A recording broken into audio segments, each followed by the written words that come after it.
Agora é o seguinte, a gente vai conversar sobre uma doença que ainda um número pequeno da população tem, mas se a gente pensar no todo, realmente os números são até assustadores. A gente precisa entender o que é, quais são os sintomas, porque a gente sabe que, como praticamente todas as doenças, quanto antes a gente age, melhor é. Hoje é dia 11 de abril, é o Dia Mundial do Parkinson e serve como um dia para a gente refletir sobre essa doença, para a gente ficar consciente sobre as ações que estão sendo realizadas no mundo para alertar sobre os primeiros sintomas, né? E principalmente, percebendo sintomas, agir. A maior parte dos casos ocorre com envelhecimento, mas pessoas jovens também podem manifestar a doença. Para a gente saber como é feito o diagnóstico e o tratamento, eu recebo o neurologista, coordenador do Centro de Tratamento e Estudo em Esclerose Múltipla e Doenças Relacionadas no Hospital Sírio-Libanês, Dr. Rogério Tuma. Seja muito bem-vindo, uma alegria recebê-lo. A gente já tinha conversado através de uma live há um tempo atrás. Muito bom conhecê-lo pessoalmente. Obrigada pelo seu tempo e disponibilidade de estar aqui conosco. É uma honra. Eu disse que quanto antes a gente percebe e começa a tratar, melhor é. É fato isso? Para todas as doenças neurodegenerativas, não só para o Parkinson, quanto antes a gente fizer o diagnóstico, melhor.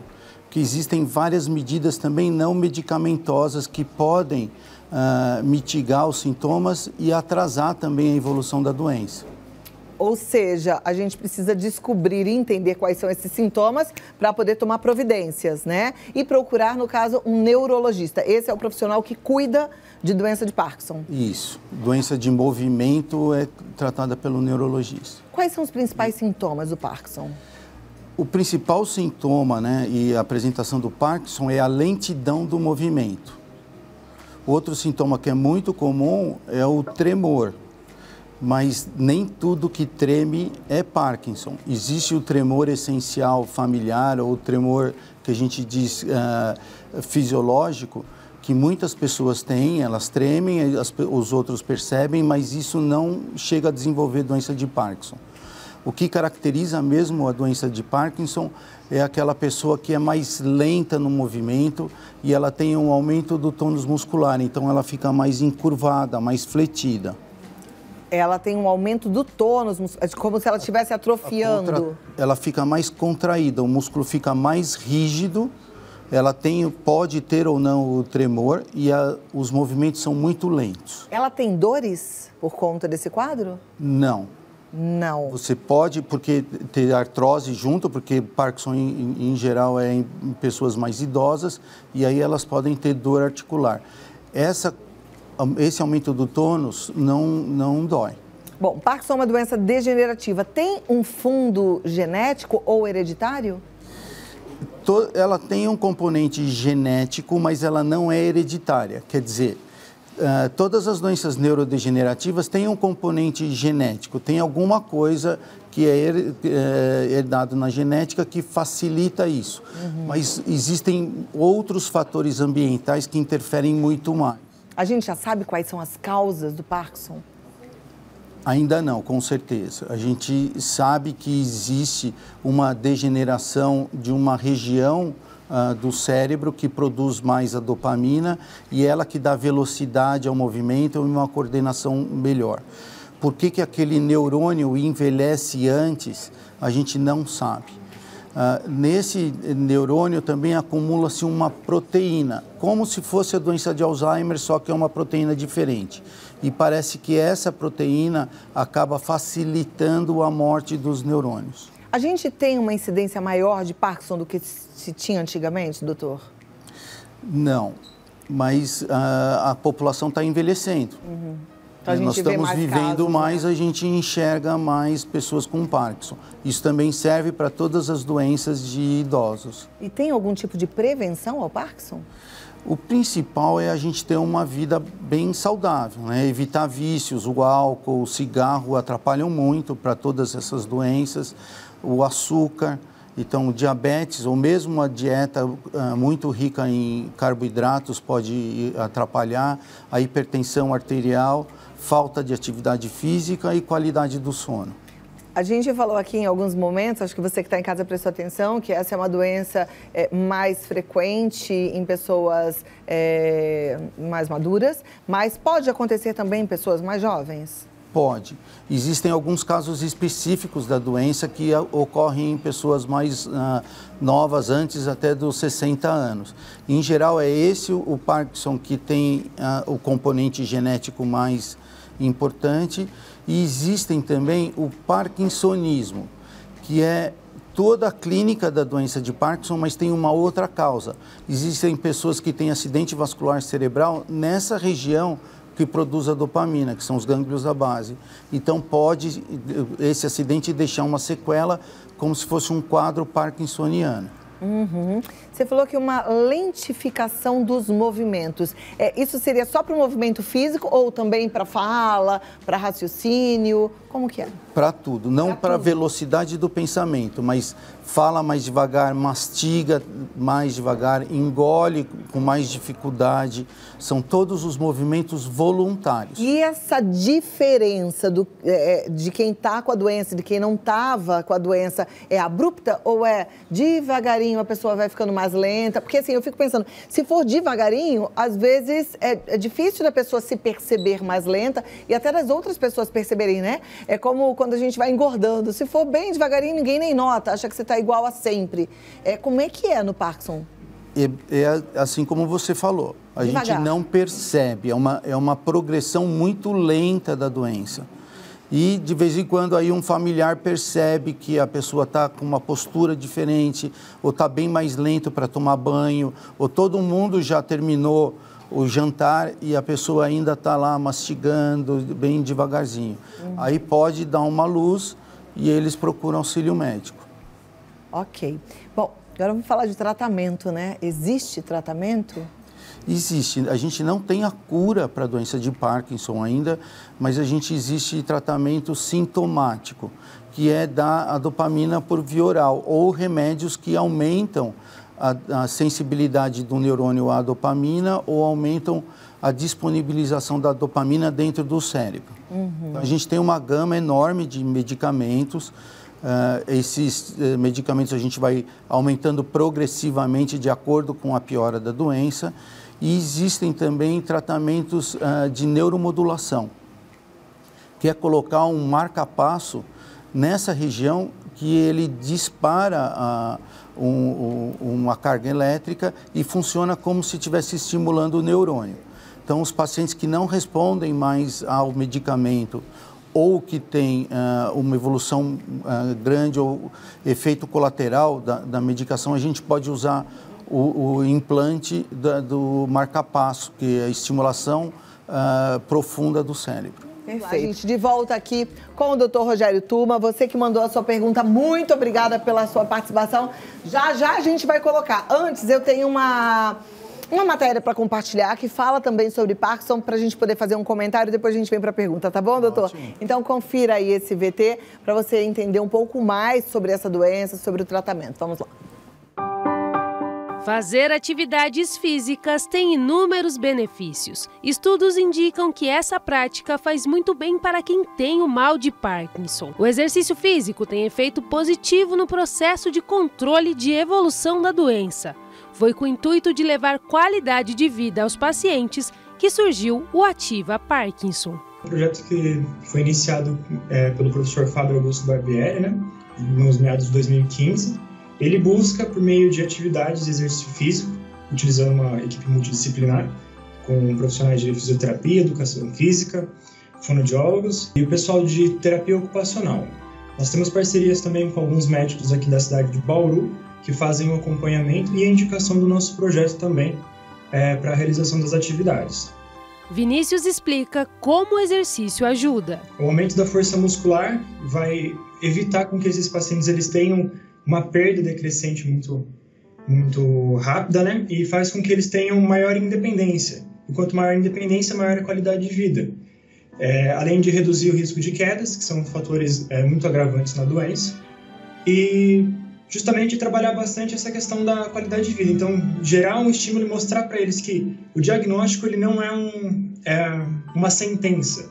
Ele é infelizmente ele acaba sendo uma notícia não muito boa, mas que a gente consegue ter vários caminhos que a gente pode traçar para gerar uma melhora na qualidade de vida dessa população. Sara tem 70 anos e faz exercícios desde que descobriu a doença. Notei a melhora, um pouco do Parkinson, né? E outro pouco que eu tinha um problema sério no joelho, aí eu precisava fazer até uma cirurgia. Aí comecei a fazer exercício bem feitinho, né? Na orientação deles. Aí, o próximo consulta que eu fui, o médico até me deu parabéns, porque não precisava fazer cirurgia, me continuar exercício, que meu joelho tinha melhorado bastante. Então, foi muito bom. Todo projeto voltado para ajudar ou informar sobre a doença é bem-vindo. Ainda mais quando o projeto é liderado por alguém que tem a doença. Eu estou aqui com a Dani, ela que foi diagnosticada aos 36 anos e é a idealizadora do projeto Vibrar com Parkinson. Dani, antes de falar sobre o projeto, conta pra gente como é conviver com a doença. Causa muitos transtornos e tem as variações, né? Então a gente tem as medicações, tem o tratamento, mas ele não é um tratamento que leva à cura. Infelizmente o Parkinson ainda não tem cura, ela é degenerativa. Então a gente tem essas variações, né? Durante o dia, então, fica bem com remédio, aí passa efeito, fica ruim. E assim vai durante o dia todo. E infelizmente a medicação que eu faço uso, ela não segura o tempo todo, né? Então eu tenho que tomar medicamento várias vezes ao dia e essas variações me impedem, por exemplo, de trabalhar. Eu tive que aposentar por causa disso e tem momentos no dia, por exemplo, que eu sinto muita dor quando passa efeito do remédio, mas eu tenho que esperar o tempo para tomar a outra dose e isso que causa muito transtorno também pela questão social, porque as pessoas não entendem, né? Acham que Parkinson é só tremor, acham que Parkinson só comete pessoas idosas. E a doença é muito mais que isso, né? Como surgiu o Vibrar com Parkinson? O Vibrar surgiu nesse período que eu comecei a fazer a terapia. E aí eu comecei a procurar outras pessoas que também estivessem na mesma condição. E aí eu acessei as redes sociais e comecei a encontrar algumas pessoas dentro da minha faixa etária. E aí tem muita gente com Parkinson precoce, muita gente. Só que eu me escondi, então muita gente também passa por esse processo e se esconde também. Só que aquelas que também começaram a procurar os seus pares, a gente começou a conversar, assim, a gente se encontrou e aí eu comecei a perceber que as pessoas também tinham as mesmas dificuldades que eu, as mesmas dúvidas. E o fato de eu ter trabalhado com pesquisa científica, ter acesso a vários profissionais da saúde, a pesquisas no exterior também, falei, por que eu não aplicar o meu conhecimento, o que eu tive, né, de oportunidade nessa vida para ajudar outras pessoas? Qual que é o intuito do projeto? Na verdade, o objetivo principal do Vibrar, ele não é uma associação, como existem várias associações no país, né? Geralmente nas capitais, para fazer um trabalho de assistencialismo, de oferecer tratamento. O Vibrar, o nosso objetivo é divulgar informações e fazer o trabalho de conscientização da população. Se alguém que estiver assistindo a gente e for diagnosticado ou já tem a doença, o que você diria para essa pessoa? Não tenha vergonha de ser você. Se você tiver Parkinson, você tem uma doença e você não faz mal para ninguém, você não tem culpa de ter essa doença. Então, não se esconda, não tenha vergonha e seja sempre você, o mais verdadeiro possível que você puder ser. Agora sou a prova viva de que nada nessa vida é para sempre, até que prove o contrário. Estar assim, sentir assim, um turbilhão de sensações. Puxa, que lindo, né? A gente falou ainda há pouco. Sozinho a gente realmente fica muito perdido, mas quando a gente encontra um grupo de apoio como esse, né, e tantos outros que existem, eu acho que o prognóstico de uma qualidade de vida é muito melhor, né? Ajuda bastante. Bom, temos perguntas, vou passar para elas, doutor, para que as pessoas tenham as respostas, tá bom? Então vamos lá, gente, na tela, a primeira pergunta, a gente já vai conferir agora. Diz assim, às vezes ao levantar a perna para pular e andar, percebo que estou lenta. Pode ser sinal de Parkinson? Aí, nem toda lentidão do movimento, assim como o tremor, indica Parkinson. Essa lentidão é uma lentidão permanente, não é só para pular ou andar. A pessoa fica lenta e também tem esse aumento do tônus que muda a postura dela. Então, ela fica mais encurvada, dobrada, com a cabeça para frente e, em geral, aparece o tremor. Ok. Então, só esse movimento de pular não tem que não quer dizer observar isso. mais, né? A Orjana, do Rio de Janeiro, quem teve AVC isquêmico tem probabilidade de ter a doença de Parkinson? Não. É que, às vezes, o acidente vascular é na região que controla os movimentos automáticos. Então, ela pode desencadear logo depois que tem o acidente vascular. Mas quem tem o acidente vascular não tem uma propensão maior para desenvolver uma doença tipo Parkinson. Perfeito. Melhor coisa também é não encanar, né? Se vocês começam a viajar, ai, será que isso, que aquilo, isso pode te fazer mal? Então, assim, na dúvida, tem um sintoma, tem um desconforto, busque ajuda. Um médico qualificado, especializado para isso, tá bom? Estou conversando com um excelente. Vamos lá para a próxima pergunta. Antidepressivos podem impactar no quadro de Parkinson e até causar a doença? Eles impactam positivamente, eles melhoram o humor da pessoa, então melhora a aderência à medicação, às atividades físicas, eles não têm um peso negativo. Quando o remédio é prescrito para um paciente que tem Parkinson, ele não vai piorar da doença de Parkinson por causa dos remédios. Claro que todo remédio tem efeito colateral, mas não existe uma piora direta sobre o Parkinson com os antidepressivos. Aliás, é interessante até a gente falar um pouquinho sobre isso, um dia fazer uma pauta sobre isso, porque existem antidepressivos que são usados para tratar outras doenças, que não só as doenças psíquicas, não é? Exatamente. Para tratar dor, principalmente, a gente usa antidepressivo, porque tudo é uma questão também de neurotransmissores. Então, se você tem uma doença que diminui um determinado neurotransmissor, você pode usar um remédio que é para outra doença cujo neurotransmissor é o mesmo que está envolvido, mas é em outra via do cérebro. Mas a gente, às vezes, usa esse subterfúgio para tratar uma determinada doença. Perfeito. E eu quero um dia poder falar sobre isso, porque, gente, nós precisamos parar com esse preconceito, com esses medicamentos que são, tidos como psiquiátricos e até com a psiquiatria. É uma especialização da medicina. Como a gente vai no ortopedista tratar o joelho, a gente sim precisa de alguém para tratar a nossa mente, né? A nossa questão psíquica. E cuida do coração e não quer cuidar porque remédio antidepressivo não é para mim. Tem que parar com isso, né? Tem essa impressão pejorativa, mas é um erro grave, porque às vezes a gente fica mais triste ou mais deprimido, não quer procurar o especialista e fica sofrendo, e todo mundo no entorno que ama a pessoa também sofre. Com certeza. Então fica um peso da doença que poderia ser evitado facilmente. Maravilha. Doutor, muito obrigada. Volte outras vezes. Vamos falar sobre outros assuntos, porque a neurologia é tão vasta e eu tenho certeza que vai ajudar muito os nossos telespectadores, tá bom? É uma honra estar aqui. Eu que agradeço o convite e estou à disposição. Muito obrigada, doutor Rogério Tuma. Ele está no Instagram como dr.Rogério Tuma. Você pode seguir lá, tem mais informações, tá bom? Lembrando que ele é coordenador lá no Sírio-Libanês também. Até a próxima. Um ótimo dia e uma boa semana para você. Muito obrigado. Obrigada.